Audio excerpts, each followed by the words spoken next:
Shalom, selamat pagi Bapak Ibu Saudara yang dikasih oleh Tuhan. Senang sekali bisa menyapa Bapak Ibu Saudara yang ada di rumah. Mari hari ini kita mengawali segala aktivitas kita dengan bersama-sama merenungkan firman Tuhan. Mari kita berdoa terlebih dahulu. Bapa Maha Kasih di dalam Tuhan Yesus Kristus, kami sungguh mengucap syukur untuk hari baru yang Kau berikan bagi setiap kami. Kami bersyukur Kau masih berikan kami kesempatan untuk bernafas dan beraktivitas hari ini. Kami berdoa ya Tuhan, biarlah sepanjang hari ini kami bisa memuliakan nama Tuhan melalui hidup kami. Oleh karena itu, kami mau mengawalinya dengan bersama-sama merenungkan firman Tuhan. Di dalam nama Tuhan Yesus, kami menyerahkan perenungan firman Tuhan ini dari awal hingga akhir. Dalam nama Yesus kami berdoa dan kami mengucap syukur. Amin. Bapak Ibu Saudara yang dikasih oleh Tuhan, hari ini kita akan bersama-sama merenungkan firman Tuhan yang terambil dari 1 Tesalonika pasal yang pertama. Kita akan membaca ayat 1 hingga ayat yang ke-10. 1 Tesalonika 1 ayat 1 hingga ayat yang ke-10. Demikianlah firman Tuhan. Dari Paulus, Silwanus, dan Timotius kepada jemaat orang-orang Tesalonika yang di dalam Allah Bapa dan di dalam Tuhan Yesus Kristus, kasih karunia dan damai sejahtera menyertai kamu.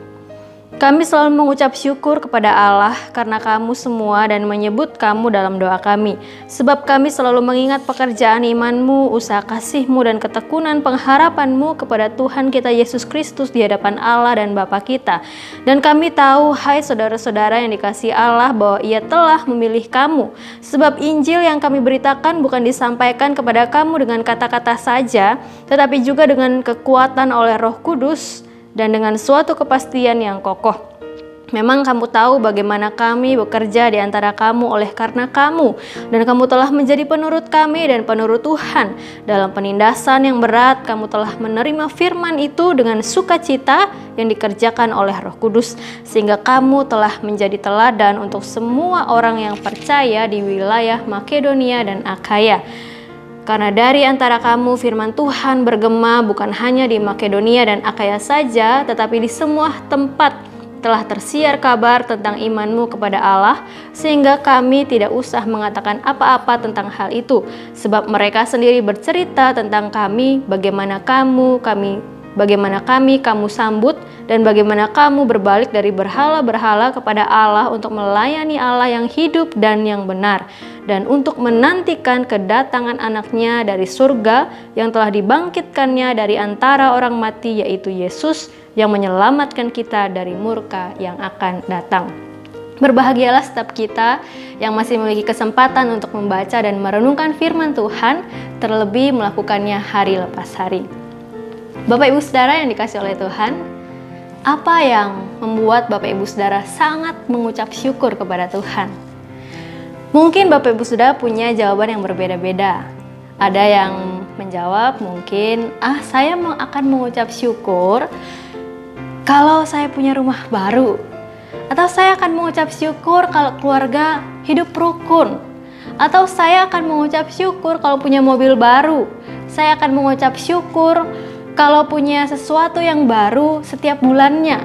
Atau saya akan mengucap syukur sekali kepada Tuhan kalau Tuhan memberikan saya, keluarga saya, anak yang sudah dinantikan lama. Atau bagi teman-teman yang masih muda gitu ya, yang hari-hari ini menantikan pengumuman, mungkin teman-teman bersyukur ketika diterima di universitas idaman kalian dan lain sebagainya. Banyak sekali alasan yang bisa membuat kita mengucap syukur, bukan? Bapak Ibu Saudara, beberapa hari yang lalu saya ada video call dengan mama saya yang ada di Lampung. Saya bilang kepada mama, "Ma, gimana rasanya? Lagi dibangunin rumah emeritasi." Mama bilang, "Bersyukurlah, Nak." Tapi Bapak Ibu Saudara, saya agak heran kenapa melihat ekspresi wajahnya mama biasa saja. Dan itu membuat saya jadi penasaran bertanya, emangnya kalau sebenarnya apa sih yang paling membuat mama sangat senang atau sangat bersyukur kepada Tuhan? Saya bertanya seperti itu.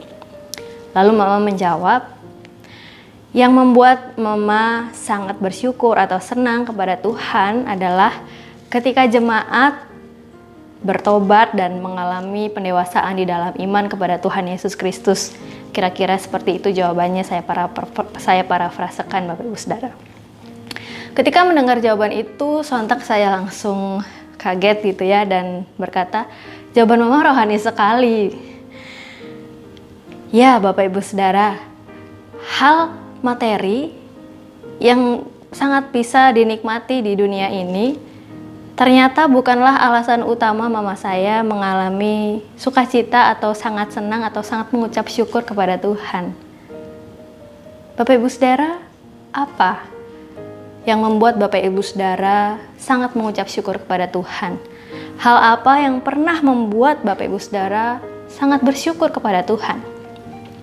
Kalau kita membaca bagian firman Tuhan di dalam 1 Tesalonika pasal 1 tadi, kita mendapati bahwa Paulus dan rekan-rekannya yaitu Silwanus dan Timotius sangat mengucap syukur kepada Tuhan, bukan karena mereka memiliki hal-hal materi, harta di dunia yang fana ini.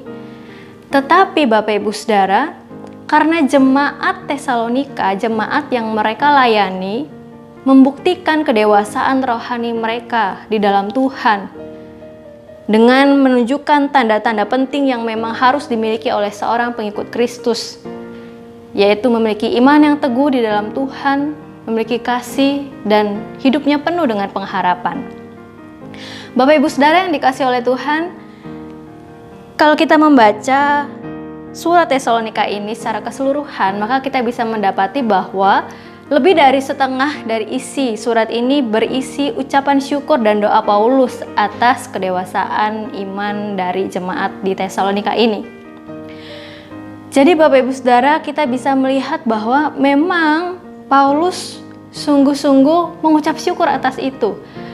Karena diucapkan lebih dari satu kali, dikatakan berkali-kali. Artinya Bapak Ibu Saudara, kita bisa melihat bahwa di dalam surat ini Paulus sungguh-sungguh menyatakan dengan serius bahwa dia sangat bersyukur atas hal itu, atas kedewasaan dari jemaat yang dia layani itu.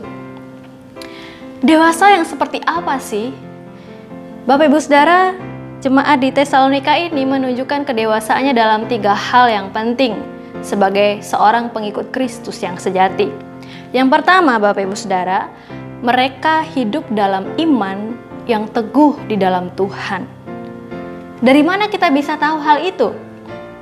Ayat 9 menyatakan bahwa mereka berbalik dari berhala-berhala kepada Allah untuk melayani Allah yang hidup dan yang benar.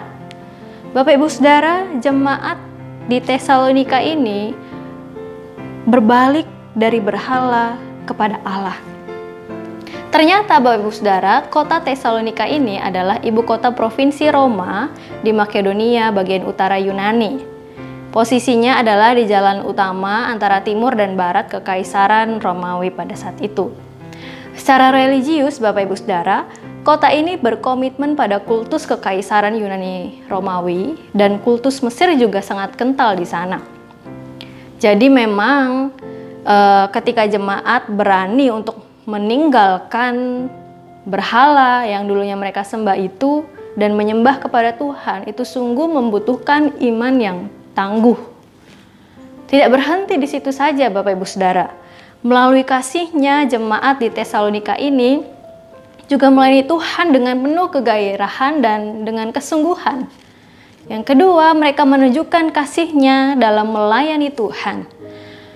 Dari mana kita bisa tahu hal ini Bapak Ibu Saudara? Kalau kita membaca di bagian lain di Kisah Para Rasul pasal 17 ayat 5 hingga ayat yang ke-9, di sana kita melihat bagaimana Yason, salah satu dari jemaat di Tesalonika, menerima Paulus dan Silas di rumahnya, bahkan rela diserbu dan diseret ke hadapan pembesar-pembesar yang ada di kota itu demi pelayanan. Bukan hanya itu saja Bapak Ibu Saudara. Yang ketiga, mereka bertekun di dalam pengharapan. Meskipun mengalami penindasan yang berat, karena ya mereka berada di lingkungan orang-orang yang tidak menyembah Tuhan, di lingkungan orang-orang yang menyembah berhala. Tetapi jemaat Tesalonika tetap bertekun dalam pengharapan. Mereka tahu bahwa penderitaan yang mereka alami saat itu tidak sebanding dengan keselamatan yang Tuhan sediakan.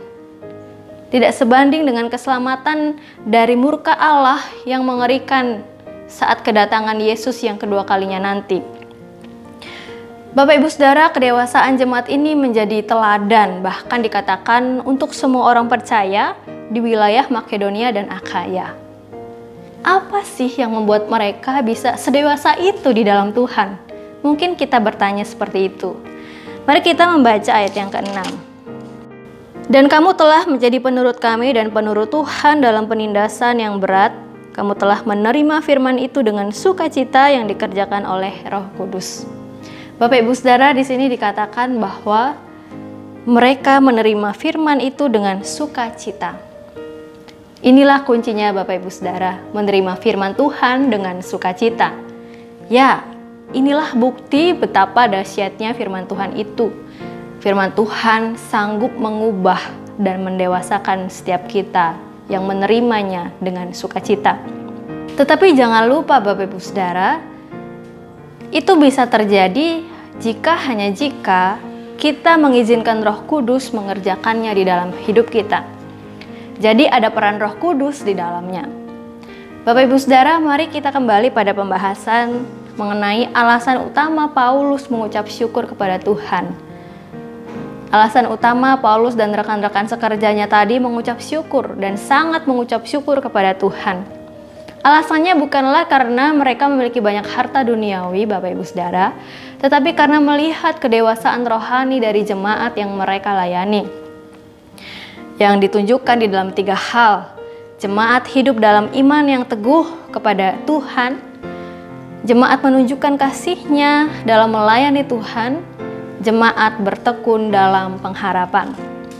Bapak Ibu Saudara, benar bahwa tidak semua di antara kita yang mendengar renungan ini adalah hamba Tuhan sepenuh waktu. Tetapi kita semua dipanggil Tuhan untuk memiliki hati sebagai seorang hamba yang melayani Tuhan dalam konteks kehidupan kita masing-masing. Kiranya alasan utama kita mengucap syukur kepada Tuhan bukan hanya karena Tuhan melimpahi kita dengan berkat-berkat materi yang fana di bumi ini, melainkan karena kita memiliki kesempatan untuk menginjili atau membawa orang lain mengalami pertobatan serta pendewasaan di dalam Tuhan. Mereka memiliki iman yang teguh dalam Tuhan, mereka menunjukkan kasih dalam melayani Tuhan dan bertekun di dalam pengharapan. Mulailah dari orang-orang terdekat kita. Amin. Mari kita berdoa. Bapa, kami bersyukur untuk firman Tuhan yang telah mengingatkan kami betapa pentingnya kami memberitakan Injil kepada orang-orang di sekitar kami, sehingga itulah yang akan menjadi ucapan syukur kami yang terdalam kepadamu. Ya Tuhan, tolong kami agar kami bisa menjadi berkat bagi orang-orang di sekitar kami, pertama-tama untuk orang-orang terdekat di sekitar kami. Kami mohon tuntunan-Mu ya Roh Kudus. Dalam nama Tuhan Yesus kami berdoa dan kami mengucap syukur. Amin. Selamat pagi, selamat menjalani hari ini bersama dengan Tuhan.